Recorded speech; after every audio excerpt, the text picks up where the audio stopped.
Python programmers, and welcome to Brad Codes.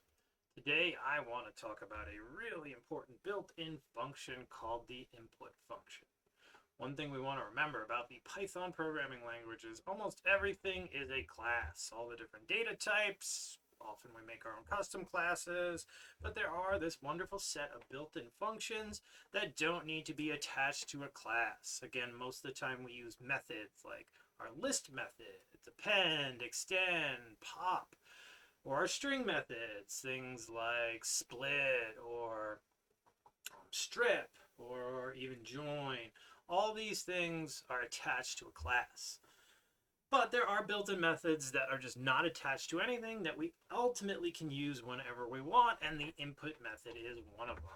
Right here, I got a link that I'll put in the description of the video to go check out more on the input. But also remember, our help in Python is amazing. So if we just enter a Python REPL, type help, and we can just put in what even we want help in as an argument to that help function invocation, and boom, it gives us the input function and tells us a little bit about it. So it's going to read a string from our standard input, or basically collect some user input from the terminal down here. The prompt is the only argument we really are going to need. Again, whatever text we want to display in the terminal that the user is basically answering the question for. Just a quick cue to get out of that. And then if you want to get out of that Python terminal, you got to invoke the quit function. And now we're ready to write some code. So, almost always you will want to preserve whatever that user input is into a variable. Because again, you're probably doing this because you want to do more with whatever the user is entering as information. Your prompt could be either just a plain old string, or a lot of times we'd use an F string if we want to make it more dynamic. Let's just go with please enter some text. Colon is always nice. It's always also really nice to put a space. Kind of makes it a little more professional looking. We'll see that in a second when we actually invoke this or run the code. And let's just print what we got for now. We will run Python input py, and look, there is our prompt text. Please enter some text. Notice the cursor's kind of over here ready to go. That's why we want to put that space. It puts the space here too. Just looks a little more polished for us.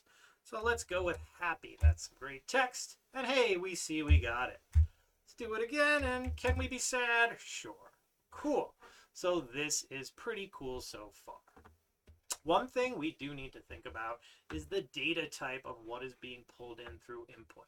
What we collect here from our user in the terminal is always going to be a string. In fact, we can test that out and see it with another helpful built-in function called type. Type is looking for a data type to be passed into it, and then we can test if it's equal to a string. And how about we throw in a real nice little label in our print too? We will call it a string check.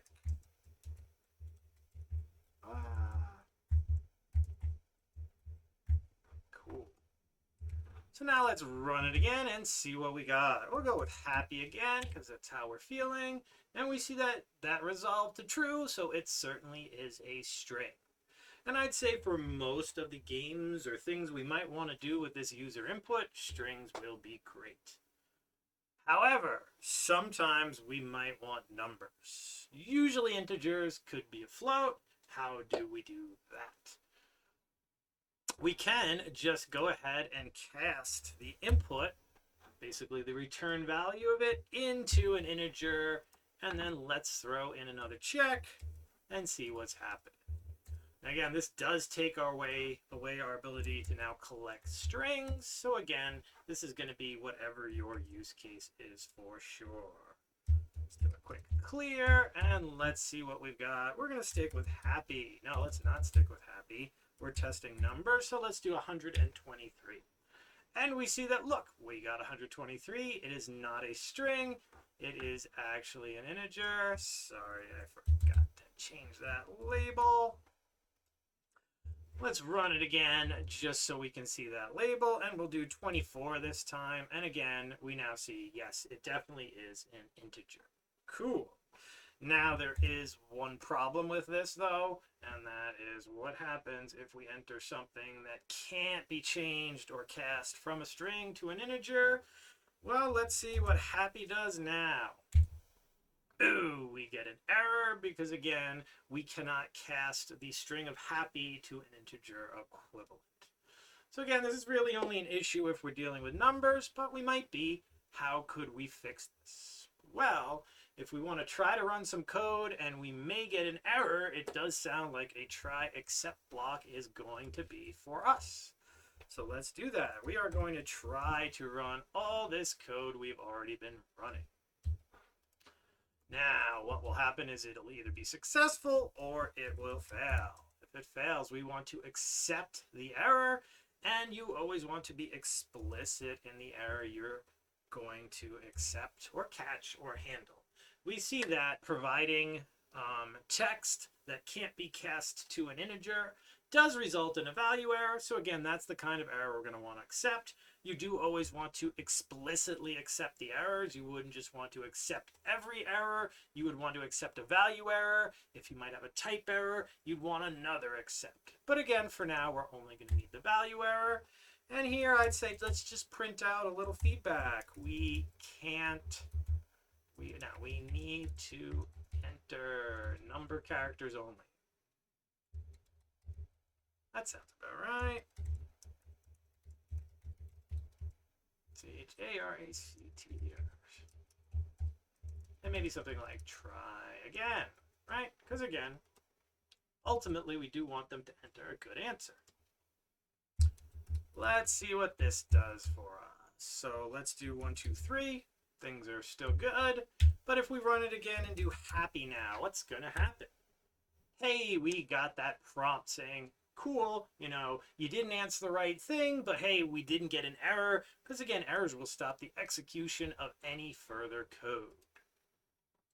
Now, I kind of see one last thing we might want to deal with here, and that's the fact that, again, if you didn't enter the right data and you get this error output, you probably want the chance to now try again and enter correct information.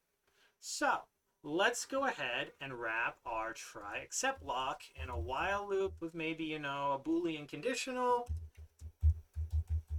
Let's set bad input to true, meaning, hey, we are going to say while we have some bad input, or again, while true, we are going to keep iterating over and over this while block. Now, at the moment, there's absolutely no way to stop iterating in this while block, so we need to do maybe one more thing. A couple different ways we certainly could solve it. We could have a conditional to break out of here, but I think a nice thing is a built-in piece of a try except block, because they have two more things we can use. Finally is a very common one that just runs every single time. The, I'd say, less known one is the else part. So our else, we will only enter this else scenario if our try is correct. If the try code successfully evaluates, we'll go to the else. If, however, there's an error here, the except block will run and the else block will never run. So if this code is good, we kind of know we have an integer. We could use the else block to stop our while loop. And we can just set our bad input variable to false instead. And what this will do is, again, correct information, we'll stop asking for more. But if you keep entering the wrong information, we're going to keep going through the loop and asking you to try again until we get something that actually can be cast to an integer. Again, this is only the start process. Once this has been successfully done, whatever value we've saved to user input, we'll probably want to use that with our code going forward. So let's go ahead and just test out this last little bit, and then I think we can call it a very successful lesson on the input built-in function. Let's go with the wrong answer of happy. Again, we get that input, we get told to try again, and then we also get prompted to try again. Outstanding. Same thing happened with sad. Now let's enter an actual integer. We've got it. It's correctly chosen to be an integer. So hey, we now have the ability to really successfully take user input as a string or an integer.